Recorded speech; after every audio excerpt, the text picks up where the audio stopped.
የሽንኩርቱን ቻሌንጅ ከጀመርኩ ጀምሮ ፀጉሬ እግሬ ጋር ነበር የደረሰው በ2 ወር ውስጥ። አሁን የተመልሶ ወደዚህ የተሰበሰበው አንተ ሺህ የሚዞት ነው ማለት በሁለት ወር እንደዚህ ማለት አለብኝ እንዴ? ተገቢ አይደለም ምናምን ብሎ ወደ ላይ ተመልሶ ነው ብዬ ለነገር በኋላ ለእናንተም ለእኔም ጥሩ አይደለም። በዚህ 2 ወር ውስጥ ግን የተማርኩት ነገር ምንድነው? ለፀጉሬ ማድረግ አለብኝ ብዬ የወሰንኩትን ነገር አደረግኩትና የሆነ ነገር ጀምሬ መጨረስ እንደምችል ለራሴ ፕሩፍ ያደረኩበት መንገድ ነው። እቸገር ነበር አንዳንድ ጊዜ ያዘለቀቅ የማድረግ ነገር እጨርሰዋለሁ፣ ግን ጊዜ ረዘም ይላል፣ ካላስኩበት ጊዜ ረዘም ይላል ምናምን ነገር የተወሰነ ችግር ነበር። እሱን ፕሩፍ አድርጌያለሁ።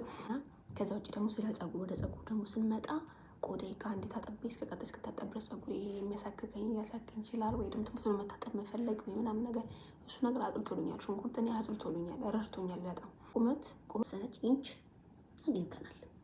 መለካት ነበረብኝ ሲጀምር አለካውም ቁመቱን።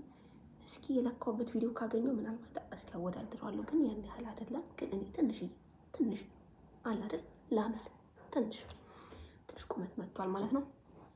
ይሄን ያለው ነገር እና አሁን ቀጣዩን ደግሞ ምን እንደምናደርግ ደግሞ ነግራችኋለሁ በቀጣይ ቪዲዮ።